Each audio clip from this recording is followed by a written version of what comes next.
बोलो भारत माता की, भारत माता की, रानी अवंतीबाई लोध की, छत्रपति शिवाजी महाराज की जय श्री राम, जय श्री राम। आज गोंदिया के इस पवित्र धरती पर लोध समाज के तत्वाधान में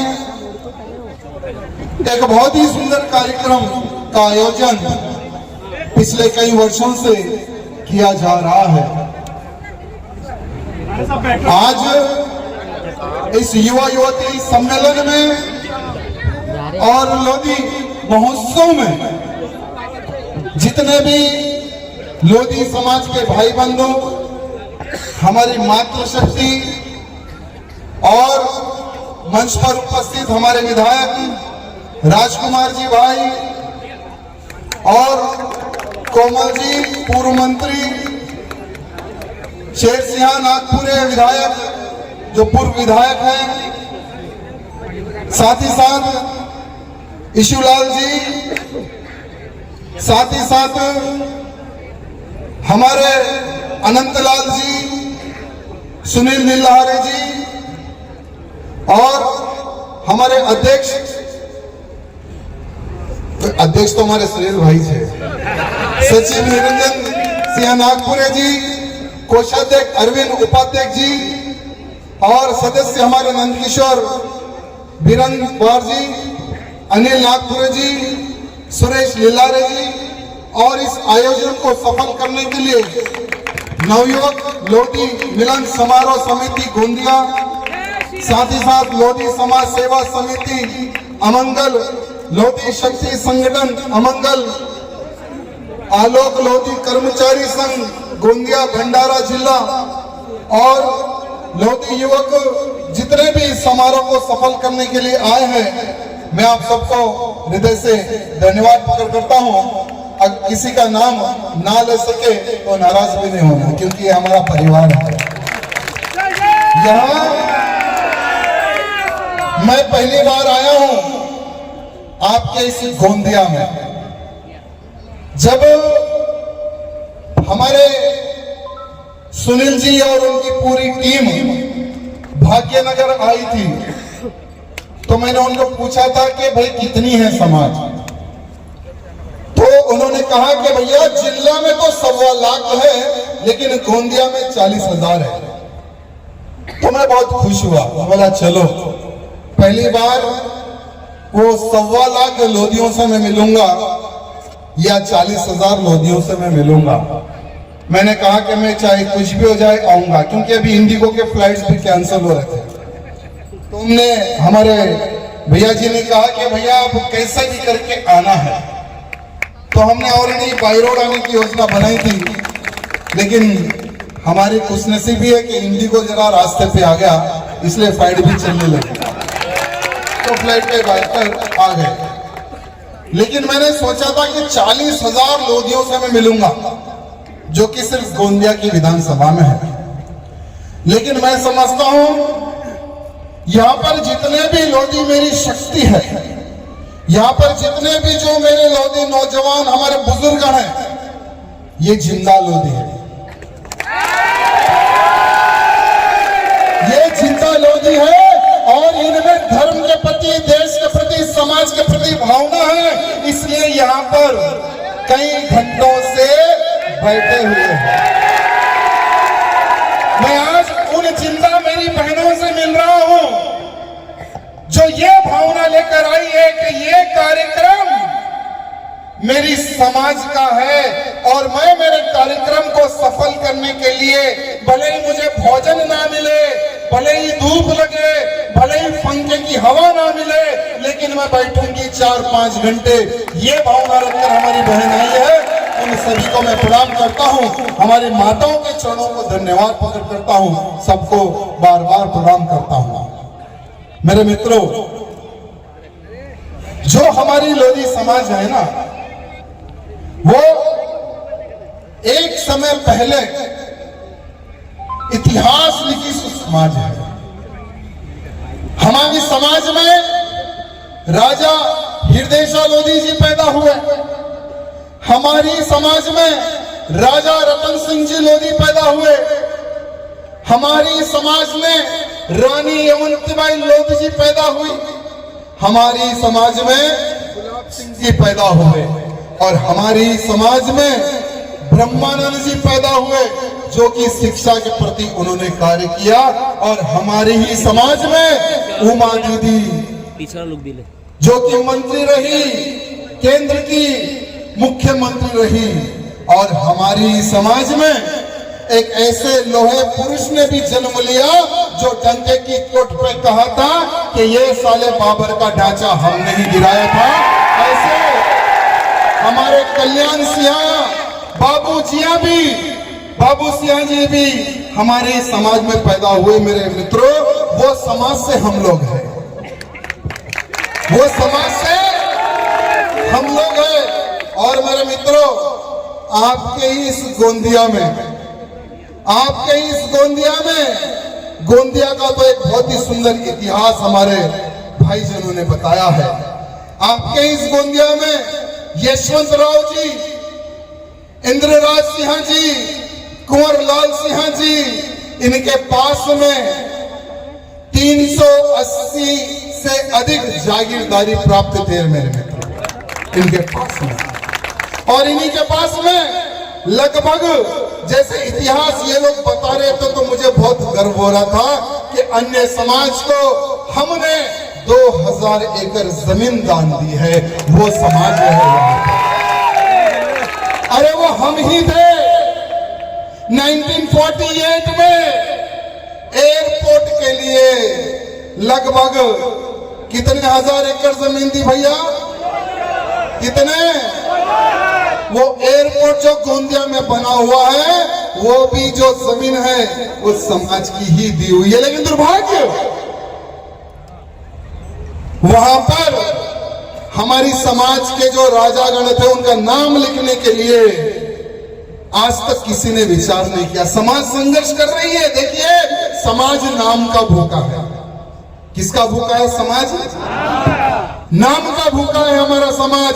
अरे जिस जमीन पर एयरपोर्ट बना है वहां पर समाज के हमारे अधिकारी गणों का नाम लगाओ। ये डिमांड मुझे नहीं लगती कुछ गलत है मेरे मित्रों। हमारे समाज ने ही अस्पताल के लिए जगह दी। अरे वो समय पर 6 एकड़ जगह और 10 लाख रुपए दिए समाज के ही नाम पर। आज वहां पर अस्पताल बना हुआ है, तिलक सिंह जी अस्पताल। वो समय पर 10 लाख, आज तो 50 करोड़ रुपए हो गए। वो तो अरे पैसा तो सबके पास होता है, लेकिन देने का जिगर भी होना चाहिए। और ऐसी हमारी समाज। और साथ ही साथ एक बहुत बड़ी गौशाला, जैसे गौशाला की भी चर्चा हो रही थी, एक बहुत बड़ी गौशाला के लिए जमीन भी लगभग 30 एकड़ से अधिक जमीन भी यही जागीर ने दी है। लेकिन वहां पर शायद कुछ पॉलिटिकल इश्यूज आ रहे हैं, नाम को ले लेकर बहुत सारे इश्यूज आ रहे हैं। लेकिन उनसे भी मैं निवेदन करना चाहता हूं, जो गौशाला के आज करता धरता है, जो लोग जगह जिन्होंने दी है, ऑलरेडी 6 एकड़ लैंड बेच दिया गया, ऐसा भी बताया गया। दुर्भाग्य की बात है। लेकिन समाज के जिन दाताओं ने पवित्र गौशाला के लिए जमीन दान दी है, उनका नाम नहीं, उनकी तो बड़ी प्रतिमा उस गौशाला में बननी चाहिए। उन राजा महाराजाओं की बड़ी प्रतिमा वहां गौशाला में बननी चाहिए। मेरे मित्रों, अगर हम इतिहास उठाकर देखेंगे तो जहां जहां पर लोधी समाज बसती है ना, वहां पर समाज इतिहास लिखती है। अगर हम मध्य प्रदेश की बात करें तो मध्य प्रदेश में समाज के 9 विधायक हैं, 1 सांसद है, 2 कैबिनेट मिनिस्टर है हमारे। अगर हम उत्तर प्रदेश की बात करेंगे तो लगभग 18 हमारे समाज के विधायक है, 3 सांसद है, 2 कैबिनेट मंत्री है। हमारे केंद्र में हमारा बीएल वर्मा जी वहां केंद्र मंत्री है। मेरे मित्रों, राजस्थान में हमारे समाज का 1 विधायक है और तेलंगाना में तो आप सबको पता ही है विधायक बनते आ रहे हैं। मेरे मित्रों, चाहे वो उत्तर प्रदेश हो या चाहे वो मध्य प्रदेश हो, सिर्फ मध्य प्रदेश में 60 लाख से अधिक हमारी लोधी समाज है और उत्तर प्रदेश में लगभग 1 करोड़ से अधिक हमारी लोधी समाज है। मेरे मित्रों, जब देश में मुगलों का समय आया तो सीना तान कर खड़े होने वाली लोधी समाज, जब देश में अंग्रेजों का राज आया तो सीना तान कर ठहरने वाली लोधी समाज, ऐसे अनेकों राजा महाराजाओं ने देश की आजादी के लिए अपने प्राणों का बलिदान दिया। अरे मर्द तो मर्द, नारी भी पीछे नहीं थी। ऐसी हमारी रानी अवंतीबाई लोधी जी ने अंग्रेजों को लोहे के चने चबवा दिया था। मेरे मित्रों, वो है हमारी समाज। लेकिन एक तरफ वो हमारी लोधी समाज है जिन्होंने देश के लिए, धर्म के लिए, समाज के लिए अपने प्राण दिए, तो दूसरी तरफ कुछ कुछ क्षेत्रों में जो आज की लोधी समाज के जो नौजवान हैं वो लोग रास्ता भटक रहे हैं। ये दुर्भाग्य की बात है। रास्ता भटकोगे तो फिर वापिस आने का रास्ता तुम्हें नहीं मिलेगा, याद रखना। रास्ता अगर भटकोगे तो वापिस आने का रास्ता नहीं मिलेगा। हमारे लोग बता रहे थे कि लगभग गोंदिया के लोधी समाज कोर्ट कचहरी के चक्कर काटते हैं। अरे मियाँ का पैसा खाने में और लोधियों का पैसा खाने में, ये कहावत चल रही है आपके क्षेत्र में। क्या सही है क्या बताइए? मियाँ का पैसा खाने में और लोधी का पैसा खाने में। अगर थाने में पैसा जमा करोगे तो तुम क्या परिवार को पालोगे? अरे लड़ो, किससे लड़ोगे? अरे अपने पूर्वजों को याद करो, अपने पूर्वजों को याद करो कि हमारे पूर्वज अंग्रेजों से लड़े, हमारे पूर्वज मुगलों से लड़े, देश धर्म की रक्षा के लिए अपने प्राण दिए हमारे पूर्वज। लेकिन आज की युवा पीढ़ी आपस में लड़ने में बिजी है। मेरे मित्रों, हमारी आज की पीढ़ी आपस में लड़ने में बिजी है। जो लोग कोर्ट कचहरी में अपना पैसा जमा कर रहे हैं, थाने में अपना पैसा जमा कर रहे हैं, मैं हाथ जोड़कर एक निवेदन करना चाहता हूं। आज मंच पर बहुत सारे अधिकारीगण उपस्थित हैं। अगर आप सब लोग हमें मानते हैं, इन्हें मानते हैं, हमारे पूर्वजों के बलिदान को अगर मानते हैं, तो कोर्ट कचहरी थाने में नहीं, शतरंजी पे बैठकर मैटरों को क्लोज करो। चाहे वो जमीन का विवाद हो या जायदाद का विवाद हो या घर का विवाद हो, अरे एक पैर तुम पीछे करो, एक पैर वो पीछे करेगा, मैटर शतरंजी में क्लोज। ये प्लान करो। अरे संगठन का प्लान करो। संगठन में शक्ति है, संगठन नहीं रहेगा तो क्या आप आगे बढ़ोगे? बताइए। और अपनी आने वाली पीढ़ी को क्या दे जा रहे हो आप लोग? यानी बेटा, हमने आपस में इतने साल लड़ा है, हम तो मरेंगे, हम मरने के बाद में देखिए लड़ाई तुझे लड़नी। यानी विरासत में हम लोग क्या दे रहे हैं हमारे बच्चों को? विरासत में क्या दे रहे हैं? लड़ाई देकर जा रहे हम हमारे बच्चों को। जायदाद नहीं दे रहे बहन जी, ना हम लोग जायदाद दे रहे, ना जमीन दे रहे। हम हमारे बच्चों को क्या देकर जा रहे? लड़ाई लड़ने को। हमने लड़ा है, तुम भी लड़ो। यानी गुलामी करेंगे, भीख मांगेंगे, पैसा जमा करेंगे और वो पैसा जमा कहाँ करेंगे? थाने में, कोर्ट में।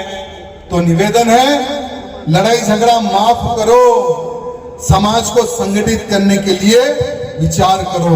ये मैं आप सबसे निवेदन करने आया हूं। साथ ही साथ मेरे मित्रों, हमने सुना है कि आज की पीढ़ी आत्महत्या करने के रास्ते पर आगे बढ़ रही है।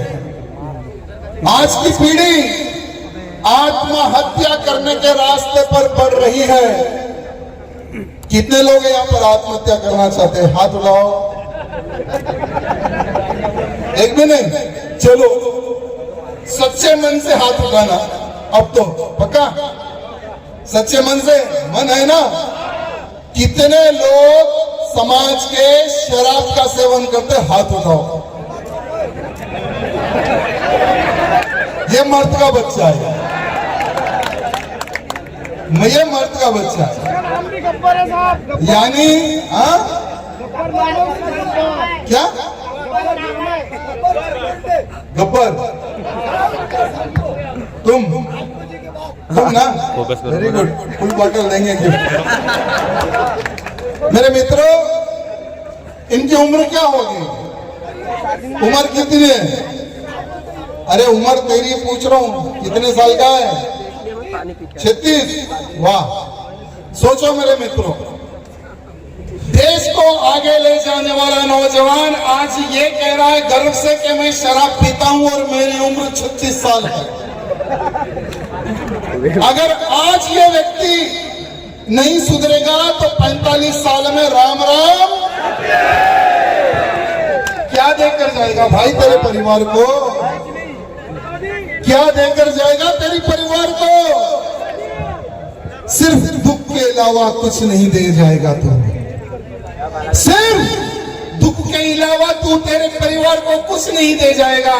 जो लोग शराब पीते हैं उनके साथ में वो तो खत्म होता है, साथ में उसका परिवार भी खत्म होता है। मेरे मित्रों, साथ में उसका परिवार भी खत्म होता है। अरे जो लोग शराब पीते गर्व से बोल रहे हैं ना, एक बार पीछे सोच लेना कि कितना तुम लोग समाज का, परिवार का, देश का नुकसान कर रहे हो। एक बार विचार विमर्श कर लेना, एक बार विचार विमर्श कर लेना मेरे मित्रों। तेलंगाना आना कभी आप लोग, तेलंगाना में हम ऐसे नौजवानों से मिलाएंगे जो एक नौजवान 10 मुल्लों पर भारी पड़ता है। आप जितने नहीं है मेरे मित्रों तेलंगाना में। जैसे आपने कहा कि हम जिला में 1.25 लाख है और गोंदिया में 40,000 है। पूरे तेलंगाना अगर मिलाएंगे, पूरे तेलंगाना में लोधी समाज 35 से 40,000 है पूरे राज्य में। लेकिन आपके जिला में 1.25 लाख है। अगर पूरे महाराष्ट्र के लोधी समाज को अगर हम काउंट करेंगे तो कितने लाख जाएंगे मुझे पता नहीं, मुझे पता नहीं कितने हैं। 45 लाख कितनी बड़ी बात है मेरे मित्रों, कितनी बड़ी बात है मेरे मित्रों। एक तरफ हमारे पूर्वजों ने इस तिलक के लिए, एक तरफ हमारे पूर्वजों ने इस तिलक के लिए जान दी और दूसरी तरफ आज का हमारा कुछ लोधी समाज, कुछ, मैं सबको नहीं बोल रहा हूं, आज का हमारा कुछ लोधी समाज कुछ पैसों के लिए धर्मांतरण हो रहा है।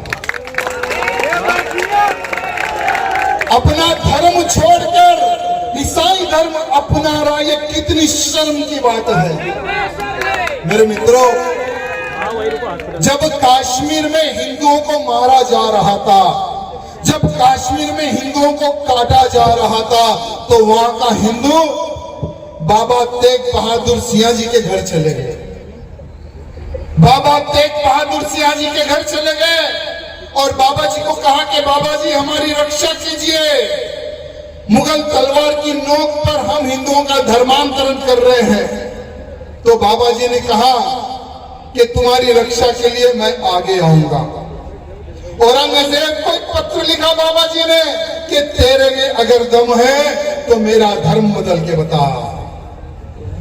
गुरु बाबा सिंह तेग बहादुर सिंह जी ने पत्र लिखा औरंगजेब ने। जब तेग बहादुर सिंह जी को पकड़ा तो तेग बहादुर सिंह जी के साथ में उनके शिष्यगण थे। बाबा जी के सामने एक एक शिष्य को अलग अलग तरीके से मारा। पहले एक शिष्य को लाते, उसको रुई लपट कर जिंदा जला देते, फिर बाबा जी को पूछते धर्म बदलेगा क्या? बाबा जी बोलते नहीं। फिर दूसरे शिष्य को लाते, कढ़ाई में तेल में तल देते जिंदा, फिर बाबा जी को पूछते धर्म बदलेगा क्या? नहीं। फिर तीसरे शिष्य को लाते, आरे से उसके 2 टुकड़े बाबा जी के सामने कर देते, फिर पूछते कि धर्म बदलेगा? तो बाबा जी बोलते नहीं। तो दिल्ली के शीशगंज के पास में बाबा जी की गर्दन काट देते हैं। आज भी दिल्ली में शीशगंज गुरुद्वारा बना हुआ है बाबा जी के नाम पर।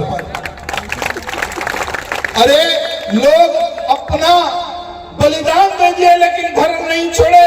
लेकिन ये कैसे लोग हैं जो चंद पैसे पर ये बंजारा, रत्नाला, पंडरा बोड़ी, सावरी, मोरगर, भंडारा, ये कौन से क्षेत्र आप सबको पता ही होगा।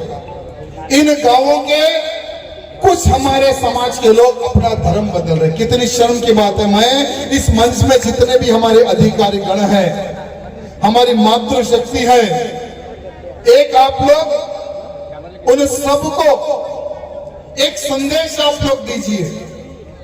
आकर देखो गोंदिया में कि हम मर सकते हैं या दुश्मन को हम मार सकते हैं, लेकिन हम हमारा धर्म नहीं बदल सकते। ये संदेश उनको दे दें।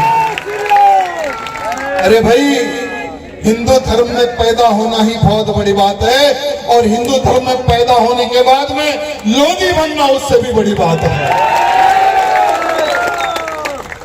लेकिन जो लोग अपना धर्म बदल रहे हैं उनसे मैं निवेदन करना चाहूंगा कि ये आपका घर है, ये आपका परिवार है, आपका हम स्वागत करते हैं, हाथ जोड़कर निवेदन करते हैं। जिन लोगों ने अपना धर्म बदला है पूर्ण रूप से वापिस आए। यहाँ हमारा इतिहास, यहाँ हमारा धर्म गौरवशाली इतिहास है, गौरवशाली हमारा धर्म है। तेलंगाना में भी ऐसे ही कुछ हो रहा था, लेकिन लोधियों के नजदीक कोई नहीं आता तेलंगाना में। एक समय पहले निजाम की सेना आ गई लोधियों से लड़ने के लिए।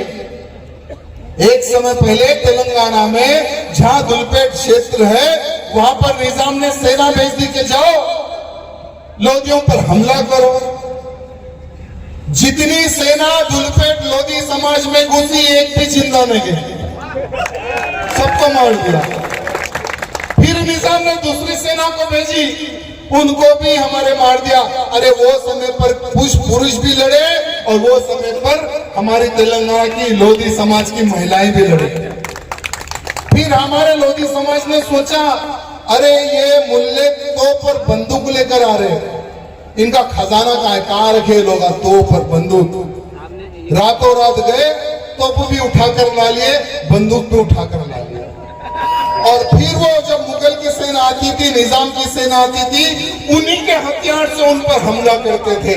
लेकिन लड़ना स्वीकार किया, मरना स्वीकार किया, लेकिन धर्म छोड़ना यहाँ स्वीकार समाज ने नहीं किया। मेरे मित्रों, साथ ही साथ भाई साहब ने कहा कि हमारे लोग डर रहे हैं, कुछ लोग डरा रहे हैं। तो डरने वाला वो तो मैं समझता हूं कि लोधीश नहीं है। डरने वाला लोधी नहीं है, डराने वाला लोधी होता है। अरे जिंदगी में जो डर गया समझो तो डरना नहीं है। मेरे मित्रों, हम वो कट्टर लोधी है, गोली का सामना, तलवार का सामना करने वाले लोधी है। हम किसी के बाप से डरने वाले नहीं है। और अच्छी बात यह है कि आप महाराष्ट्र राज्य में ओबीसी में मिले हुए हैं, आपको रिजर्वेशन मिला है। जैसे भाई साहब बता रहे थे कि केंद्र में हम नहीं मिले हुए, ओबीसी के जो बेनिफिट्स है केंद्र से हमें नहीं मिल रहा है। अभी तक कितनी बार प्रयत्न किया, हमारे प्रहलाद सिंह पटेल जी ने भी आवाज उठाई थी, हमारे प्रहलाद सिंह पटेल जी ने भी पार्लियामेंट में आवाज उठाई थी महाराष्ट्र के लोधी समाज के लिए। अभी बीएल वर्मा जी हैं, उनको भी हम निवेदन करेंगे। अभी पत्र दिया है आपके बड़े लोगों ने, तो हमारा पत्र और आपका पत्र मिलाकर जब मैं दिल्ली जाऊंगा, हमारे बीएल वर्मा जी से मिलकर निवेदन करूंगा कि केंद्र में भी हमारी लोधी समाज को ओबीसी में जगह मिले। आज बहुत सारे हमारी समाज में लोग शिक्षित हैं, लोग पढ़ रहे हैं, लोग चाहते हैं कि हम समाज और देश और राज्य की सेवा करें और रक्षा करें, लेकिन हमें भी अधिकार चाहिए। एक समय पहले राजनीतिक में हमारा भी इधर दबदबा हुआ करता था। हमारे एक विधायक हुआ करते थे गोरे गांव से, क्या नाम था उनका? गिरजा शंकर जी। और उनके बाद में हमारे वीर सिंह साहू नागपुरे जी विधायक बने ना, शायद कुछ करेक्शन हो सकता है, बैठे ना। उनके बाद में मैं समझता हूं फिर हमें मौका नहीं मिला। क्या रीजन है? ये 1.25 लाख जिले में है, 40,000 यहाँ पर है, तो क्यों? क्या दूसरों के तलवे चाटने में मजा आता है क्या? अगर हम दूसरे नेता की पूंछ पकड़कर आगे बढ़ोगे तो सिर्फ पूंछ पकड़ के ही घूमते रहोगे मेरे मित्रों। संगठन में शक्ति नारा सुने होगे ना, संगठन में, तो संगठन कहां है? संगठन रहेगा तो ही हम यहां पर हमारे समाज के भाई बंधु को विधायक बना सकते। लेकिन एक बात ध्यान रखना मेरे मित्रों, बिना अन्य भाई बंधुओं के आशीर्वाद से विधायक नहीं बन सकते। जैसे तेलंगाना पूरे राज्य में मैंने 40,000 बताया, और मेरी विधानसभा में लगभग 25 से 30,000 समाज है, लेकिन अन्य समाज का आशीर्वाद मिलता है, मेरे महाराष्ट्र समाज का आशीर्वाद मिलता है, सभी समाज का आशीर्वाद मिलता है। इसलिए 3 बार का विधायक मैं वहां पर बना हूं। लेकिन पहले मैं निवेदन करता हूं, अपने समाज के लोगों से संगठित हो जाइए।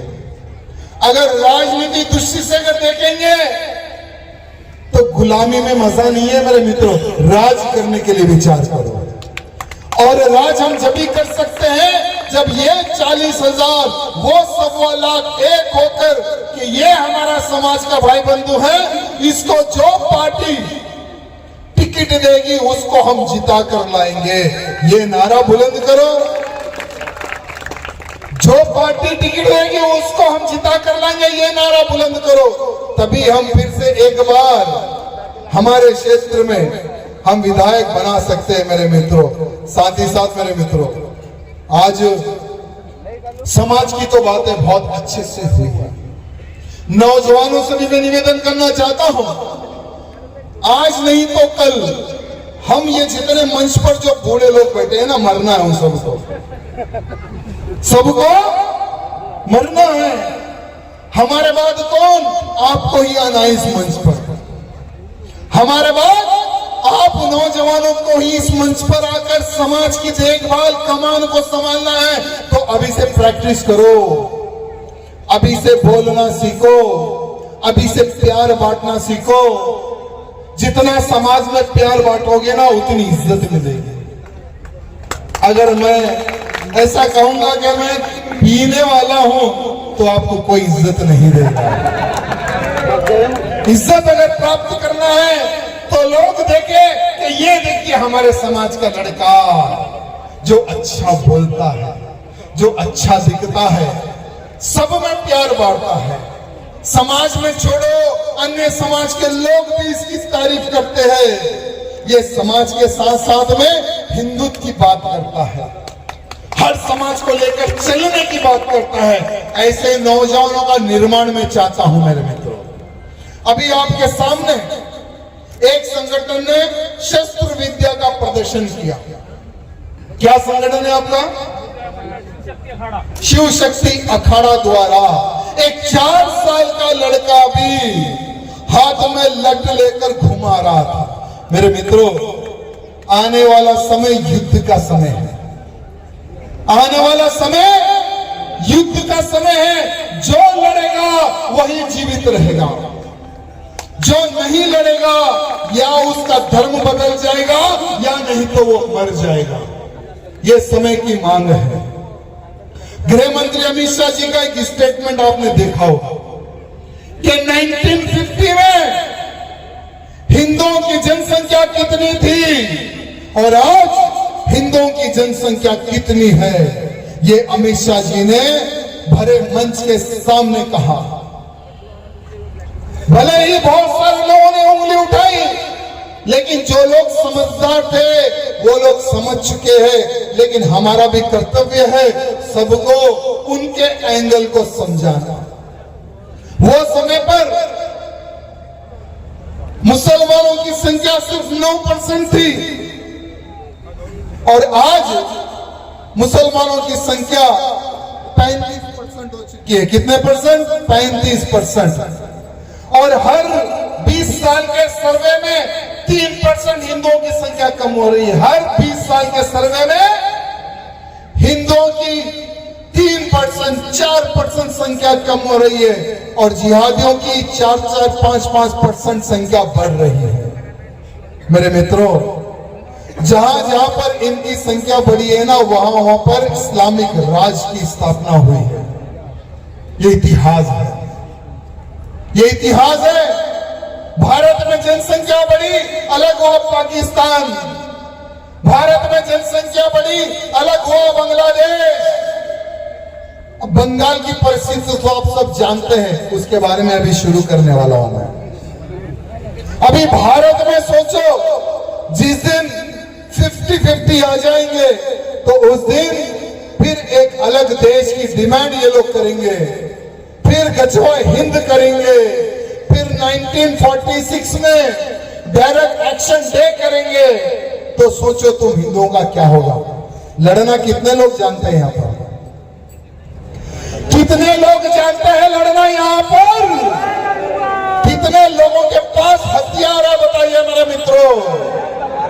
मेरे मित्रों, हथियार तो कोई भी शो पुटअप के लिए रख लेता है।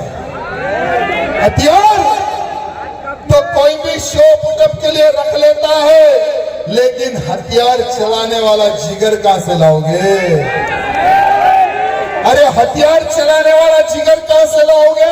और हथियार चलाने की वो विद्या कहां से लाओगे? मेरे मित्रों, यहां पर जितने भी नौजवान हैं ना, उनसे मैं निवेदन करना चाहता हूं कि ये जो संगठन है, मारुति संगठन, फ्री में आपको लड़ने की विद्या सिखाने के लिए तैयार है। अपने बच्चों को भेजिए। अरे आज अगर आपका बच्चा लड़ना सीखेगा, वही बच्चा आपकी रक्षा करेगा आने वाले समय में। हमें किसी के पास जाना नहीं है मेरे मित्रों, लेकिन कोई भी जिहादी हमारे हद तक आए तो साला जिंदा जाना भी नहीं। कोई भी जिहादी अगर हमारे घर तक आए, कोई भी आतंकी अगर हमारे घर तक आए, वो जिंदा जाना भी नहीं है। तो उसके लिए टेक्निक होनी चाहिए, उसके लिए प्रशिक्षण होनी चाहिए, उसके लिए सीखना चाहिए। तो इस संगठन से जुड़ो, अपने बच्चों को भी जाओ और खुद भी जाओ और लड़ना सीखो। ये मैं आप सबसे निवेदन करना चाहता हूं। आज बंगाल में 6 दिसंबर के दिन बंगाल के मुर्शिदाबाद में बाबरी मस्जिद बनाने की नींव रखी गई है। वो कौन बाबर? भारत का बाबर नहीं था, बाबर तो विदेशी आतंकी था। वो हरामी बाबर, वो लुटेरा बाबर, जिस बाबर ने भारत में आकर हमारे मंदिरों को तोड़ा, जिस बाबर ने भारत में आकर हमारी हिंदू बहन बेटियों की इज्जत लूटी, जिस बाबर ने अयोध्या में हमारा जो राम मंदिर था उसको तोड़कर बाबरी मस्जिद बनवाई है, वो बाबर की मस्जिद बनेगी बंगाल में।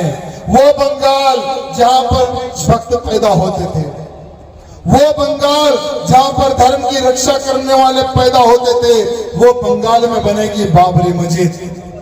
तो वो कबीर सुअर के बच्चे को कहना चाहूंगा कि बना बेटा कितनी बड़ी मस्जिद बनाता है, कितनी बड़ी, तू कितनी बड़ी मस्जिद बनाता है, बना। शायद तू भूल गया हमारे कल्याण सिंह लोधी जी को, शायद तू भूल गया हमारे कल्याण सिंह लोधी जी को, जिन्होंने कहा था कि मैं गोली नहीं चलाऊंगा राम भक्तों पर, मैं गोली नहीं चलाऊंगा राम भक्तों पर। अरे हमारे राम भक्तों ने वो बाबर के ढांचे पे चढ़कर हथौड़ों से, सलाखों से बाबर का ढांचा ढाने में जिन राम भक्तों ने योगदान दिया था मेरे मित्रों, शायद वो कबीर का बच्चा भूल गया। जय श्री राम। भूल गया। लेकिन आने वाले समय में भारत का राम भक्त जाएगा। अगर वो बाबरी मस्जिद बन जाएगी बंगाल की धरती पर, भारत का राम भक्त जाएगा। बंगाल छोड़ो, अगर पाकिस्तान में भी बाबर के नाम की मस्जिद बनेगी तो वहां पर भी जाकर राम भक्त तोड़ने का कार्य करेगा। छोड़ने वाला नहीं है। जहां बाबर का ढांचा बनेगा वहां पर रामदत्त पहुंचकर उस पर हथौड़ा चलने का कार्य करेगा। अरे यही हमारे महाराष्ट्र की धरती से एक शेर ने कहा था, एक पत्रकार ने पूछा कि बाबर के ढांचे में गिराने का आपका क्या हाथ था? तो वो शेर ने कहा, बेटा हाथ नहीं मेरा पैर भी था। वो बाला साहब ठाकरे जी की धरती पे आज मैं खड़ा हुआ हूं मेरे मित्रों। ऐसे बाला साहब ठाकरे जी आज महाराष्ट्र की धरती में बहुत बन चुके हैं। जहां जहां बाबर या बाबर की मस्जिद बनेगी उसको ढहाने का कार्य आज का राम भक्त करेगा। यह बात ध्यान रखना मेरे मित्रों।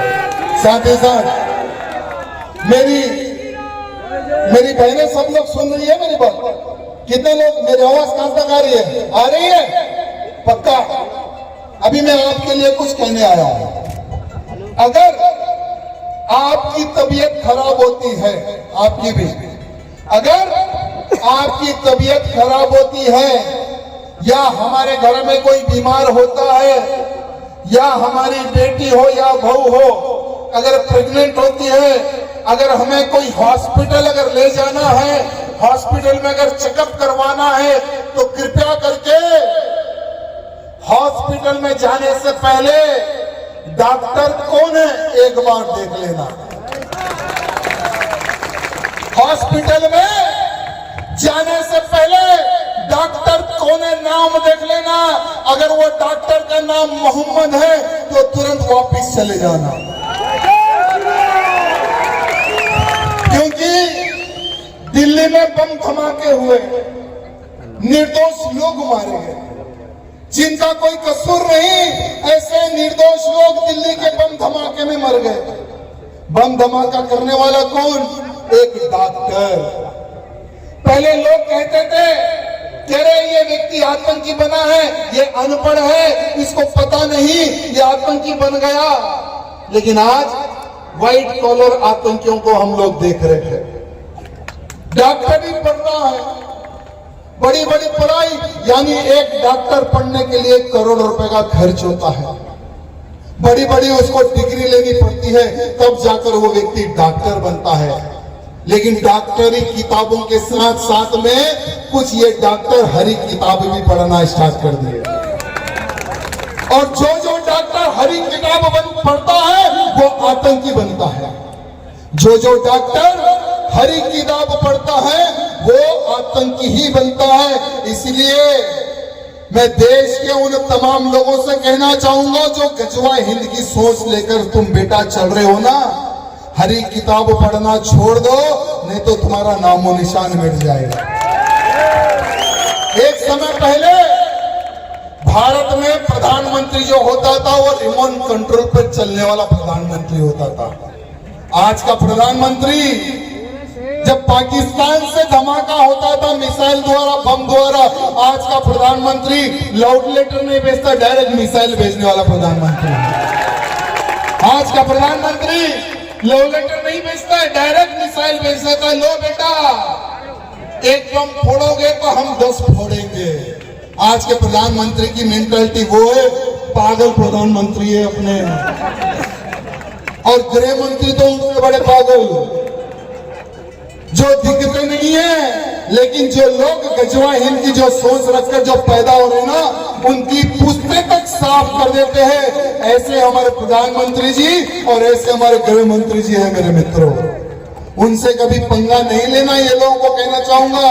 लेकिन जो भी हॉस्पिटल जाए सोच समझ कर जाना, नहीं तो पता नहीं कौन सा जिहादी तुम्हें कौन सा इंजेक्शन लगवा दे। राजस्थान में मेरी बहनों एक आतंकी पकड़ा गया। वो आतंकी खुद आतंकी था, उसकी बेटी आतंकी, उसकी पत्नी आतंकी, उसका पूरा खानदान आतंकी, यानी पूरे के पूरे डॉक्टर थे। लगभग 5000 महिलाओं के गर्भ को उन्होंने खराब कर दिया। 5000 हमारी हिंदू महिलाओं के गर्भ को उन्होंने खराब कर दिया। कभी वो बच्चा पैदा नहीं कर सकती, ऐसा षड्यंत्र इनके दिमाग में घुस चुका है। एक आतंकी गुजरात में पकड़ा गया, हैदराबाद का रहने वाला। गुजरात पुलिस ने एक केमिकल के साथ में उसको पकड़ा। वो केमिकल किस प्रकार से, इनकी क्या प्लानिंग थी पता है? कि जहां जहां पर हिंदू की बस्ती होती है, जहां जहां पर हिंदू ज्यादा मंदिर में आते हैं, जहां जहां पर हिंदू ज्यादा सब्जी खरीदते हैं, उन सब्जियों पर वो जहर का छिड़काव करना। जिन हिंदू बस्ती में पानी जाता है, उन पानी के टैंक में जहर मिलाना।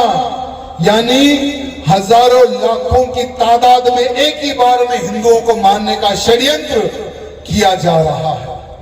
अगर हमारी गुजरात की पुलिस उस आतंकी को ना पकड़ती तो सोचो कितने लोग मारे जाते। मेरे मित्रों, ये बात क्यों बोल रहा हूं पता है? अरे आज उनकी सोच किधर है और हमारी सोच किधर है, ये बताना चाह रहा हूं मैं आप सबको। उनकी सोच है तुम्हारे परिवार को खत्म करना, उनकी सोच है तुम्हें खत्म करना, और आपकी सोच क्या है? शराब पीते पीते। ये है सोच। हमारी सोच क्या है? चलो यार, 4 पैसे मिल रहे, अपना धर्म बदल लें। ये हमारी सोच। क्या है हमारी सोच? चलो हम आपस में थाने में, कोर्ट में लड़ते बैठेंगे। ये है सोच। जितने भी बड़े बंगले बना लो, जितनी भी बड़ी प्रॉपर्टी खरीद लो, लेकिन उस पर राज अगर आप नहीं जागोगे, उन पर राज करने वाला कोई जिहादी ही आएगा। याद रख लेना मेरे मित्रों।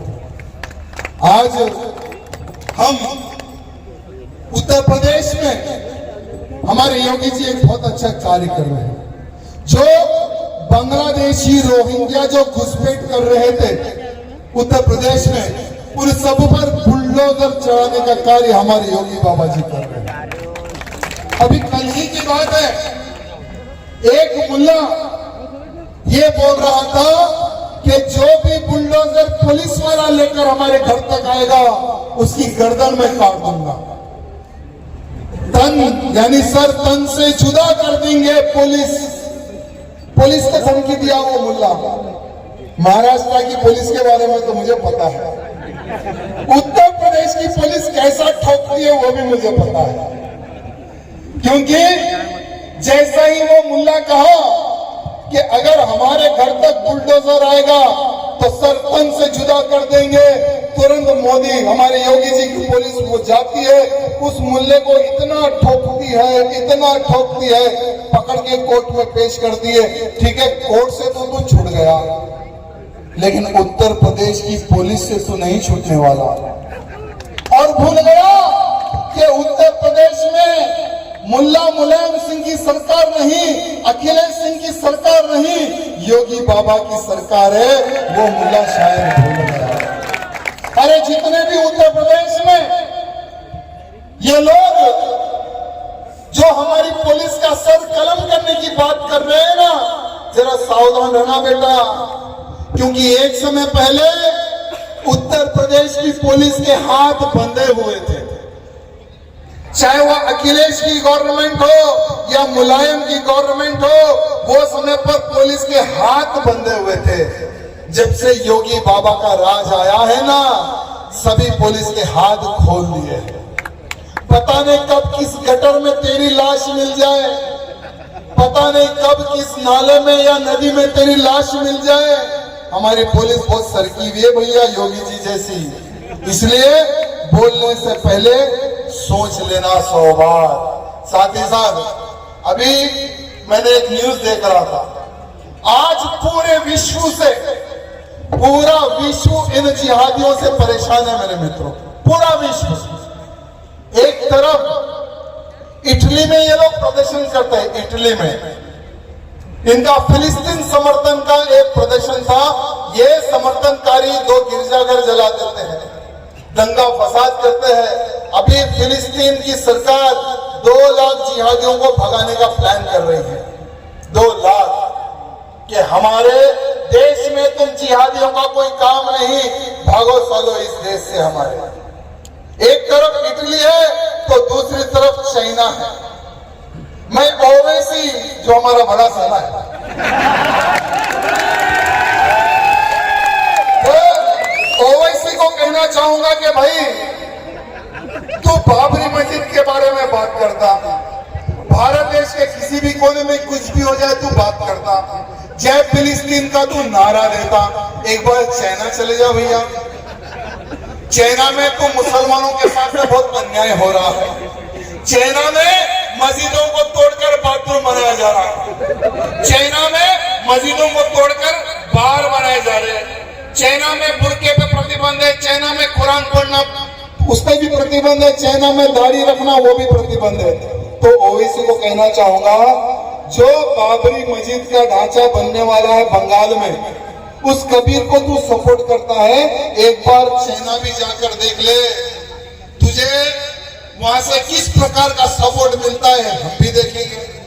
और चाइना वाले बड़े पागल हैं, ठोकते पहले बाद में बात करते हैं, ऐसे वहां के लोग हैं। मेरे मित्रों, आज इस गोंदिया के धरती में हम सब लोगों का मिलन हुआ, हम सब लोगों का इस गोंदिया की धरती पर मिलन हुआ। लेकिन मैंने जितना भी भाषण दिया, क्या किसी को समझ में आया? क्या समझे हो? मैं मेरी समाज को एक देखना चाहता हूं। गोंदिया में मैं मेरी समाज को एक देखना चाहता हूं। अगर आप एक हो जाओगे ना, नशा मुक्त लोधी ये चाहता हूं, कोर्ट कचहरी मुक्त लोधी ये चाहता हूं, धर्मांतरण मुक्त लोधी ये मैं चाहता हूं। अगर ये आप लोग करने में अगर कामयाब हो गए मेरे मित्रों, तो जब आप बुलाओगे तब ये राजा सिंह आपके बीच में उपस्थित रहेगा। हमारा एक संकल्प है मेरे मित्रों, भारत को हिंदू राष्ट्र बनाना।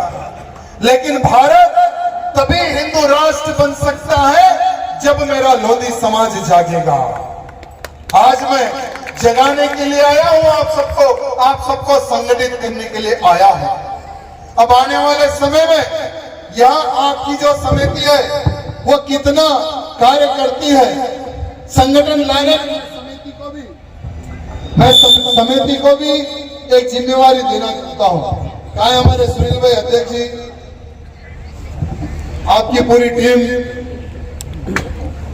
जो हमारे गोंदिया जिला की जो टीम है, जो दिन रात एक होकर इस कार्यक्रम को सफल करने के लिए, जो सबका सहयोग लेते हुए इस कार्यक्रम को जो आप लोगों ने ऑर्गेनाइज किया है, मैं हमारे सुनील जी सभी मित्रगणों से ये निवेदन करना चाहूंगा, संडे में पूर्ण एक दिन समाज के लोगों से मिलने का प्रोग्राम करो। संडे में एक दिन समाज के पूरे मित्रों से मिलने का प्लान करो, और जो भी लोधी समाज व्यक्ति अगर धर्म बदल लेता है उसको पूर्ण रूप से वापस निकाल करेगा। अगर ये काम अगर आप करने में कामयाब हो जाओगे तो शक्ति बढ़ेगी। मेरे मित्रों, ये सिर्फ गोंदिया का प्रॉब्लम नहीं है, याद रखो धर्मांतरण का पूरे देश का है। हर देश में, हर राज्य में हिंदुओं को टारगेट करके धर्मांतरण किया जा रहा है। धर्मांतरण पर कानून बना हुआ है महाराष्ट्र में। मैं महाराष्ट्र के मेरे मुख्यमंत्री से निवेदन करना चाहता हूं कि वो कौन लोग हैं जिनकी निगाहें हमारी लोधी समाज पर गिरी है, वो कौन लोग हैं जो धर्मांतरण पर कार्य कर रहे हैं, उनको आप लोग देखोगे या हमें देखना है बता देना। तेलंगाना में भी एक दो लोग आए थे ऐसे धर्मांतरण करने के लिए। तेलंगाना में भी सुनील जी दो लोग आए थे धर्मांतरण करने के लिए। हमारे कुछ बच्चों ने थैले लेकर आकर उसमें पैक करके उनको कहां भेजे। तो यहां पर भी वो काम हो सकता है। जो दुष्ट शक्ति, जिन हरामियों की निगाहें अगर हमारी लोधी समाज पे गिरेगी, उसका काम भी तमाम होगा। ये संकल्प आज हम सबको लेना है।